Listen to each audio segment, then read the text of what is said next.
For kind information of Mr. Joshi, your state president, Mr. B.Y. Vijayendra, is accused of money laundering.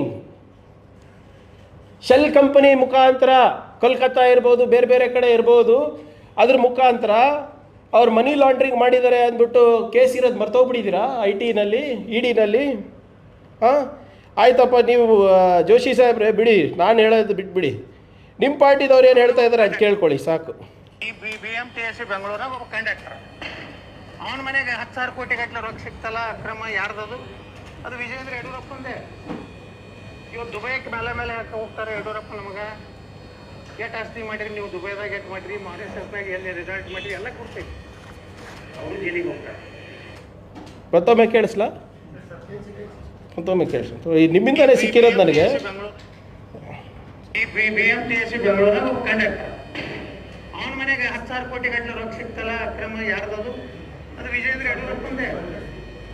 ಇವತ್ತು ದುಬೈಗೆ ಮೇಲೆ ಮೇಲೆ ಹಾಕಿ ಹೋಗ್ತಾರೆ ಯಡಿಯೂರಪ್ಪ. ನಮಗೆ ಎಷ್ಟು ಆಸ್ತಿ ಮಾಡಿರಿ ನೀವು, ದುಬೈದಾಗ ಎಷ್ಟು ಮಾಡಿರಿ, ಮಾರಿಷಸ್ನಾಗ ಎಲ್ಲಿ ರಿಸಲ್ಟ್ ಮಾಡಿರಿ, ಎಲ್ಲ ಕೊಡ್ತೀವಿ. ಅವರು ಜೈಲಿಗೆ ಹೋಗ್ತಾರೆ. ಯಾರು ಜೈಲಿಗೆ ಹೋಗ್ತಾರೆ? ವಿಜಯೇಂದ್ರ ಅವ್ರ ಬಗ್ಗೆ ಹೇಳ್ತಾ ಇರೋದು, ಯಡಿಯೂರಪ್ಪ ಅವ್ರ ಬಗ್ಗೆ ಹೇಳ್ತಾ ಇರೋದು. ಯಾರು ಹೇಳ್ತಾ ಇರೋದು? ಶಿವಕುಮಾರ್ ಸಾಹೇಬ್ರು ಹೇಳ್ತಾ ಇರೋದ, ಸಿದ್ದರಾಮಯ್ಯ ಅವ್ರು ಹೇಳ್ತಾ ಇರೋದ, ಶರತ್ ಬಚ್ಚೇಗೌಡ ಹೇಳ್ತಾ ಇರೋದ, ಪ್ರಿಯಾಂಕ್ ಖರ್ಗೆ ಹೇಳ್ತಾ ಇರೋದ, BJP ಅವರು ಹೇಳ್ತಾ ಇದ್ದಾರಲ್ಲ. ಸರ್, ನೀವು ಹೇಳಬೇಕು, ದಯವಿಟ್ಟು ನಿಮ್ಮ ಪಾಸ್ಪೋರ್ಟ್ ಒಂದು ಸರಿ ಬಹಿರಂಗ ಮಾಡಿಬಿಡಿ, ನೋಡೋಣ ಎಷ್ಟು ಸರಿ ದುಬೈ ಸ್ಟ್ಯಾಂಪ್ ಇದೆ, ಎಷ್ಟು ಸರಿ ಮೊರೇಷಿಯಸ್ ಸ್ಟ್ಯಾಂಪ್ ಇದೆ. ನಮ್ಮ ಪಾಸ್ಪೋರ್ಟ್ಗಳು ಕೊಡ್ತೀವಿ, ನಮ್ಮದು ಸ್ಟ್ಯಾಂಪ್ ನೋಡಿಬಿಡಿ. ರಾಹುಲ್ ಗಾಂಧಿ ಅವ್ರದ್ದು ಕೊಟ್ಬಿಡ್ತೀವಿ. ಯಾರದೇ ಎಷ್ಟೆಷ್ಟಿದೆ, ಎಷ್ಟು ಸರಿ ದುಬೈಗೆ ಹೋಗಿದ್ದಾರೆ, ಎಷ್ಟು ಸರಿ ಮೊರೇಷಿಯಸ್ಸಿಗೆ ಹೋಗಿದ್ದಾರೆ, ಎಷ್ಟು ಸರಿ ಅಮೇರಿಕಾಗೆ ಹೋಗಿದ್ದಾರೆ, ಯುರೋಪಿಗೆ ಹೋಗಿದ್ದಾರೆ, ಪರ್ಮಿಷನ್ ತೊಗೊಂಡು ಹೋಗಿದ್ದಾರಾ, ತೊಗೊಂಡು ಹೋಗಿಲ್ವಾ, ಖಾಸಗಿ ಫ್ಲೈಟಲ್ಲಿ ಹೋಗಿದ್ದಾರಾ, ಕಮರ್ಷಿಯಲ್ ಫ್ಲೈಟಲ್ಲಿ ಹೋಗಿದ್ದಾರಾ, ಎಲ್ಲರದು ಬಂದುಬಿಡಲಿ ಆಚೆ ನೋಡೋಣ. ಇದ್ರ ಬಗ್ಗೆ ಏನಕ್ಕೆ ಹೇಳ್ತೀರ? BJP ಅವರು 3-4 ದಿನದಿಂದ ನೋಡ್ತಾ ಇದ್ದೀವಿ, ನೀತಿ ಪಾಠ ಭಾಳ ಹೇಳ್ತಾ ಇದ್ದಾರೆ. ಇದು ನಮ್ಮ ಪಂಚತಂತ್ರನಲ್ಲಿ ಇತ್ತಲ್ಲ, ಇದು BJP ನಮಗೆ ನೀತಿ ಪಾಠ ಹೇಳೋದು ಒಂದೇ, ಈ ನರಿಗಳು ನ್ಯಾಯ ಹೇಳೋದು ಒಂದೇ, ಎರಡೂ ಹಂಗೆ ಇದೆ. ಅದು ಈಗ FIR ಆಗಿದೆ, ರಾಜೀನಾಮೆ ಕೊಡಬೇಕು ಅಂದ್ಬಿಟ್ಟು ಮೊನ್ನೆಯಿಂದ ಸ್ಟಾರ್ಟ್ ಮಾಡ್ತಾ ಇದ್ದೀರಲ್ಲ. ಫಸ್ಟು BJPನಲ್ಲಿ ಎಷ್ಟೆಷ್ಟು FIRಗಳಿದೆ ಅದನ್ನು ನೀವು ಒಂದು ಮಾಹಿತಿಯನ್ನು ತರಿಸ್ಕೊಳ್ಳಿ ಜೋಶಿ ಸಾಹೇಬ್ರೆ ಅಥವಾ ವಿಜೇಂದ್ರ ಅವರೇ. ಕೇಂದ್ರ ಸರ್ಕಾರದಲ್ಲಿ ಮೋದಿ ಸಂಪುಟದಲ್ಲಿ 23 ಮಂತ್ರಿಗಳ ಮೇಲೆ FIR ಇದೆ. A1, everybody is A1. 23 ministers including Kumaraswamiji. ನಿಮ್ಮ ಮೈತ್ರಿ ಪಕ್ಷದವರು, ನಿಮ್ಮ ಕೊಲೀಗ್ ಯಾರಿದ್ದಾರೆ, ನಿಮ್ಮ ಸಹೋದ್ಯೋಗಿಗಳು, ಅವರು A1 ಇರೋದು. ಅವ್ರ ಮೇಲೂ 2-3 ಕೇಸ್ ಇದೆ. ಫಸ್ಟ್ ಅಲ್ಲಿಂದ ತೊಗೊಂಡು ಬನ್ನಿ, ಆಮೇಲೆ BJP ಅವರಿಂದ ತೊಗೊಂಡು ಹೋಗಿ ಆಮೇಲೆ ನಮ್ಮ ಹತ್ರ ಬನ್ನಿ. ಈಗ ವಿರೋಧ ಪಕ್ಷದ ನಾಯಕರು ಅಶೋಕ್ ಅವ್ರ ಮೇಲೆ 2011ರಲ್ಲಿ ಡಿನೋಟಿಫಿಕೇಷನ್ ಹಗರಣದಲ್ಲಿ A1 ಆರೋಪಿ, A2 ಯಾರದರಲ್ಲಿ? ಪೂಜ್ಯ ಅಪ್ಪಾಜಿಯವರು. ಅದ್ರ ಬಗ್ಗೆ ಮಾತಾಡ್ತೀರಾ? ಆಯ್ತು ಜೋಶಿ ಸಾಹೇಬ್ರೆ, ಇದೆಲ್ಲ ಬಿಟ್ಬಿಡಿ. ಒಂದು ಸರಿ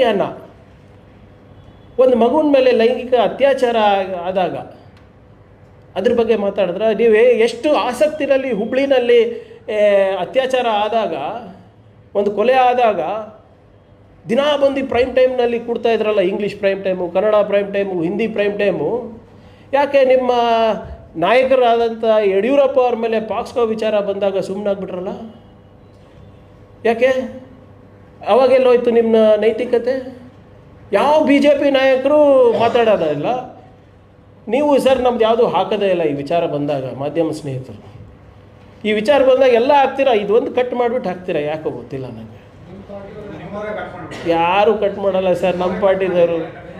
ಈಗ ನಮ್ಮದೇ ಯಾವುದು ನಂದು ಹೇಳ್ತಾ ಇರೋದು.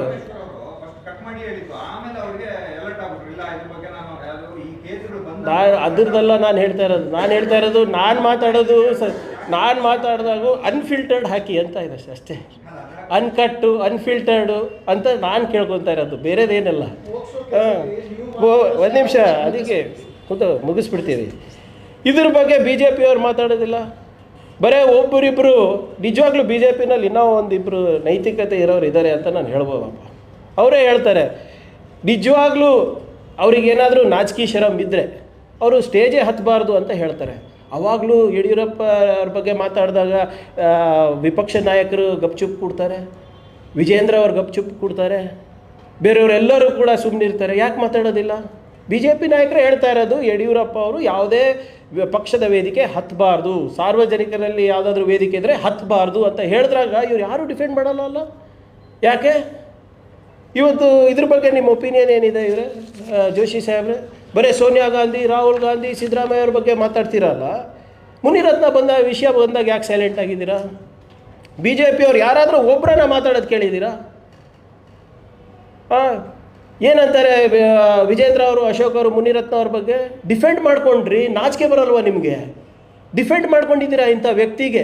ಜಾತಿ ನಿಂದನೆ ಮಾಡಿದ್ದಾರೆ, ದಲಿತರ ಬಗ್ಗೆ ಮಾತನಾಡಿದ್ದಾರೆ, ಹೆಣ್ಮಕ್ಳ ಬಗ್ಗೆ ಮಾತನಾಡಿದ್ದಾರೆ. ಇವೆಲ್ಲ ಮಾತಾಡಿದ್ದು ಯಾವಾಗ? ಕಸದ ಮೇಲೆ ಹಣ ಮಾಡಬೇಕಾದ್ರೆ, ಎಕ್ಸ್ಟಾರ್ಷನ್ ಮಾಡಬೇಕಾದ್ರೆ, ಭ್ರಷ್ಟಾಚಾರ ಮಾಡಬೇಕಾದ್ರೆ, HIV ಪೇಷಂಟನ್ನ ಮುಂದಿಟ್ಕೊಂಡು ನೀವು ಹನಿ ಟ್ರ್ಯಾಪ್ ಮಾಡ್ತೀರೇನ್ರಿ? ಇದಾ ಬಿ ಜೆ ಪಿ ಸಂಸ್ಕೃತಿ? ನೀವು ಹಿಂದೂ ಸಮಾಜದ ಸಂರಕ್ಷಣೆ ಮಾಡೋರು, ನಾಚಿಕೆ ಬರಲ್ವ ನಿಮಗೆ? ಬ್ಲ್ಯಾಕ್ ಮೇಲ್ ಮಾಡ್ತಾರಲ್ರಿ, ವಿಧಾನಸೌಧ ವಿಕಾಸಸೌಧದಲ್ಲಿ ಅತ್ಯಾಚಾರ ಮಾಡ್ತೀರಲ್ರಿ, ಇದಾ ನಿಮ್ಮ ಸಂಸ್ಕೃತಿ?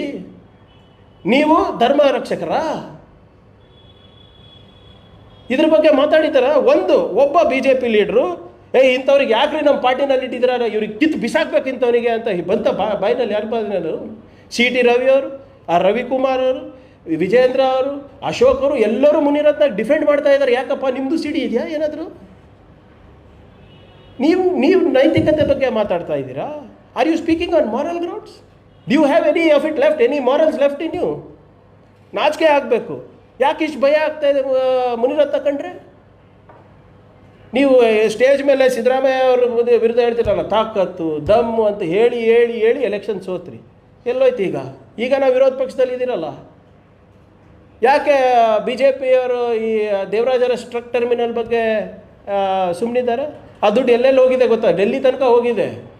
ಒಂದು ವಾರ ಟೈಮ್ ಕೊಡಿ, ಅದನ್ನು ತಂದು ಇರ್ತೀನಿ ತಮ್ಮ ಮುಂದೆ. ನಾರಾಯಣ ಸ್ವಾಮಿ ಚೆಲುವಾದಿ ಅವ್ರ ಬಗ್ಗೆ ಯಾಕೆ ಸುಮ್ಮನೆ ಇದ್ದಾರೆ? ವಿಪಕ್ಷದ ಮೇಲ್ಮನೆಯಲ್ಲಿ ವಿಪಕ್ಷ ನಾಯಕರು ನಮ್ಮ ವಿರುದ್ಧ ಏರೋಸ್ಪೇಸ್ CA ಸೈಟ್, ಮೊನ್ನೆ ಒಂದು ಲೋಕಾಯುಕ್ತ ಮತ್ತು ಒಂದು ಪ್ರಾಸಿಕ್ಯೂಷನ್ ಮತ್ತು ಸ್ಟ್ಯಾಂಡರ್ಡ್ ಆಪ್ರೇಟಿಂಗ್ ಪ್ರೊಸೀಜರ್ ಸ್ಟಾರ್ಟ್ ಮಾಡಿದ್ದಾರೆ. ನಾವು ಅದಕ್ಕೆಲ್ಲ ಹೆದರೋದಿಲ್ಲ. ಆದರೆ ನಿಮ್ಮ ಮೇಲ್ಮನೆ ನಾಯಕರು ದಲಿತರ ವಿದ್ಯಾರ್ಥಿಗಳಿಗೆ ಶಿಕ್ಷಣ ಕೊಡ್ತೀನಿ ಅಂದ್ಬಿಟ್ಟು ಎಲ್ಲರಿಗೂ ಬಿರಿಯಾನಿ ತಿನ್ನಿಸ್ತಾ ಇದ್ದಾರಲ್ಲ ಗೌರ್ಮೆಂಟ್ ಲ್ಯಾಂಡಲ್ಲಿ, ಅದ್ರ ಬಗ್ಗೆ ಯಾಕೆ ಮಾತಾಡೋದಿಲ್ಲ ನೀವು? Do you have any opinion on that? B J ಪಿಯವರು ಮಿಕ್ಕಿದವ್ರ ಬಗ್ಗೆ ಎಲ್ಲರಿಗೂ ಇದೆ ಅಲ್ಲ. ಕರಡಿ ಮೈ ಮೇಲೆ ಕೂದಲು ಎಷ್ಟಿದೆ ಅಷ್ಟು ಆರೋಪ ಇಟ್ಕೊಂಡಿದ್ದೀರಾ ನೀವು. ಮತ್ತು ನಮ್ಮ ಹತ್ರ ಬಂದು ನೀವು ನಮಗೆ ನೈತಿಕತೆ ಬಗ್ಗೆ ಮಾತಾಡ್ತೀರಾ? 100 ಸರಿ ಸುಳ್ಳು ಹೇಳಿ ಹೇಳಿ ಆ ಗೊಬೆಲ್ಸ್ ಥಿಯರಿ ವರ್ಕ್ ಆಗಲ್ಲ. ಜನರು ಜಾಗೃತರಾಗಿದ್ದಕ್ಕೆ ನಿಮಗೆ ಇವತ್ತು ವಿರೋಧ ಪಕ್ಷದ ಸ್ಟೇಟಸ್ ಕೊಟ್ಟಿದ್ದಾರೆ ಇವತ್ತು. ಆದ್ದರಿಂದ ನಾನು ಸಲಹೆ ನೀಡ್ತಾ ಇದ್ದೀನಿ ಬಿ ಜೆ ಪಿಯವರಿಗೆ, ಫಸ್ಟು ನಿಮ್ಮನೆ ಸರಿ ಮಾಡಿಸ್ಕೊಳ್ಳಿ. ನೀವು ಗವರ್ನರಿಂದ ಏನೇನು ಆಟ ಆಡಬೇಕು ಆಟ ಆಡ್ತಾ ಇದ್ದೀರಲ್ಲ, ಕಾನೂನಾತ್ಮಕವಾಗಿ ನಾವು ಎದುರಿಸ್ತೀವಿ. CBI, IT, ED, ಗವರ್ನರ್ ಕಚೇರಿ, ಗವರ್ನರು ಇವೆಲ್ಲನೂ ಕೂಡ ನಮ್ಗೆ ಎದುರ್ಸೋಕ್ಕೆ ಹೋಗ್ಬೇಡಿ. ನಾವು ಅಂಜೋರಲ್ಲ. 140 ವರ್ಷ ನಮ್ಮ ಪಕ್ಷ ಹೋರಾಟ ಮಾಡಿಕೊಂಡೇ ಬಂದಿದೆ, ಇನ್ನು 140 ವರ್ಷ ಮಾಡ್ಕೊಂಡು ಹೋಗ್ತೀವಿ. ನಿಮ್ಮ ಈ ತತ್ವ ಸಿದ್ಧಾಂತದ ವಿರುದ್ಧನೇ ನಾವು ಬೆಳೆದು ಬಂದಿರೋದು. ಆದ್ದರಿಂದ ಫಸ್ಟು ನೀವು ನಿಮ್ಮನೆ ಸರಿ ಮಾಡ್ಕೊಳ್ಳಿ, ಅದಾದಮೇಲೆ ನಮ್ಗೆ ಬನ್ನಿ. ನಿಮಗೇನಾದರೂ ನಿಜವಾಗ್ಲೂ 3-4 ದಿನದಿಂದ ಈ ಪದ ಭಾಳ ಕೇಳ್ತಾ ಇದ್ದೀನಿ ಬಿ ಜೆ ಪಿಯವ್ರ ಬಾಯಿಂದ, ನೈತಿಕತೆ ನೈತಿಕತೆ ಅಂದು. ನೈತಿಕತೆ ಇದ್ದರೆ ಫಸ್ಟು ಯಡಿಯೂರಪ್ಪ ಅವರಿಗೆ, ವಿಜೇಂದ್ರ ಅವರಿಗೆ ಪಾರ್ಟಿಯಿಂದ ಆಚೆ ತೆಗೀರಿ. ಇದೆಯಾ ನಿಮ್ಮ ಹತ್ರ ದಮ್ಮು ತಾಕತ್ತು? ಇವರು ಎಲ್ಲ A1 A2ನೇ ಇದ್ದಾರಲ್ಲ. ನಿರ್ಮಲಾ ಸೀತಾರಾಮನ್ ಅವರಿಗೆ ವಜಾ ಮಾಡಿರಿ, ಅಶೋಕ್ ಅವ್ರಿಗೆ ವಜಾ ಮಾಡಿರಿ. ನಿಮ್ಮ ಮುನಿರತ್ನ ನಮ್ಮ ಪಾರ್ಟಿದವನಲ್ಲ ಅಂತ ಹೇಳಷ್ಟು ಧೈರ್ಯ ಇಲ್ಲ ಅಲ್ಲೇನ್ರಿ ನಿಮಗೆ? ಯಾರು ವಿಧಾನಸೌಧದಲ್ಲಿ ಅತ್ಯಾಚಾರ ಮಾಡ್ತಾರೆ, HIV ಪೇಷಂಟ್ಸ್ಗಳನ್ನು ಇಟ್ಕೊಂಡು ಹನಿ ಟ್ರ್ಯಾಪ್ ಮಾಡ್ತಾರೆ, ಅವನ ಬಗ್ಗೆ ಮಾತಾಡೋಕ್ಕೂ ನಿಮಗೆ ಯೋಗ್ಯತೆ ಇಲ್ವಾ? ಅಷ್ಟು ಹೆದರ್ತೀರಾ? ತೆಗಿರಿ ಪಾರ್ಟಿಯಿಂದ ನೋಡೋಣ, ಅವಾಗ ನಾವು ಮೆಚ್ತೀವಿ. ಇದೆಲ್ಲ ಮಾಡಾದ್ಮೇಲೆ ನಮ್ಮ ಹತ್ರ ಬನ್ನಿ. ಸಿದ್ದರಾಮಯ್ಯ ಅವ್ರು ರಾಜೀನಾಮೆ ಕೊಡಬೇಕು, ಪ್ರಿಯಾಂಕ್ ಖರ್ಗೆ ರಾಜೀನಾಮೆ ಕೊಡಬೇಕು, DK ಶಿವಕುಮಾರ್ ಅವ್ರು ರಾಜೀನಾಮೆ ಕೊಡಬೇಕು. ಫಸ್ಟ್ ಇದೆಲ್ಲ ಮಾಡಿ, ನಿಮ್ಮದು serious allegations, serious crimes which have been proved, investigation authorities ಕೇಳಿರೋದು ಪ್ರಾಸಿಕ್ಯೂಷನ್ನು. ನಿಮ್ಮ ಥರ ಯಾವುದೋ ಒಂದು ಕಾನ್ಸ್ಟಿಟ್ಯೂಷನಲ್ ಪವರನ್ನು ಮಿಸ್ಯೂಸ್ ಮಾಡ್ಕೊಂಡು ಆಗಿಲ್ಲ ಇವೆಲ್ಲ ಕೇಸು. ಆದ್ದರಿಂದ ನೀವು ಯಾವುದೇ ಕಚೇರಿ ದುರುಪಯೋಗ ಮಾಡಿದ್ರೂ ಕೂಡ ನಾವು ಅಂಜೋರಲ್ಲ, ಬಗ್ಗೋರಲ್ಲ, ಜಗ್ಗೋರಲ್ಲ. ನಾವು ಇದು ಒಂದು ಕಾನೂನಲ್ಲಿ ಹೋರಾಟ ಪ್ರಾರಂಭ ಮಾಡಿದ್ದೀವಿ. ಸಂವಿಧಾನಿಕವಾಗಿ ನಾವು ಇದನ್ನು ಒಂದು ಲಾಜಿಕಲ್ ಎಂಡಿಗೆ ನಾವು ಖಂಡಿತ ತೊಗೊಂಡು ಹೋಗ್ತೀವಿ. ಡೆಲ್ಲಿಗೆ ನಾವು ಮುಂಚೆನೂ ಹೋಗಿದ್ದೀವಿ ಹೋರಾಟ ಮಾಡ್ಕೊಂಡು. ಈ ಸಂವಿಧಾನದ ಹೋರಾಟ, ಕಾನೂನಿನ ಹೋರಾಟ ನಾವು ಡೆಲ್ಲಿ ತನಕನೂ ತೊಗೊಂಡು ಹೋಗ್ತೀವಿ ಮತ್ತು ಜನರ ದರ್ಬಾರಿಗೂ ತೊಗೊಂಡು ಹೋಗ್ತೀವಿ. ನಾವು ಜನರ ಬಳಿನೂ ನಾವು ಹೋಗ್ಲಿಕ್ಕೆ ತಯಾರಿದ್ದೇವೆ. ಆದ್ದರಿಂದ ಕರ್ನಾಟಕದ ಜನರ ಆಶೀರ್ವಾದ ಕಾಂಗ್ರೆಸ್ ಪಕ್ಷದ ಮೇಲಿದೆ, ನಮ್ಮ ಮುಖ್ಯಮಂತ್ರಿಗಳ ಮೇಲಿದೆ, ಉಪಮುಖ್ಯಮಂತ್ರಿಗಳ ಮೇಲಿದೆ, ನಮ್ಮ ಶಾಸಕರ ಮೇಲಿದೆ, ನಮ್ಮ ಪಕ್ಷದ ಮೇಲಿದೆ. ನಮಗೆ ಏನು ಒಂದು ಒಳ್ಳೆ ಆಡಳಿತ ಕೊಡಬೇಕು ಅಂದ್ಬಿಟ್ಟು ಏನು ನಮ್ಗೆ ಆಶೀರ್ವಾದ ಮಾಡಿದ್ದಾರೆ ಜನರು, ಅದನ್ನು ನಾವು ಮಾಡ್ತಾಯಿದ್ದೀವಿ.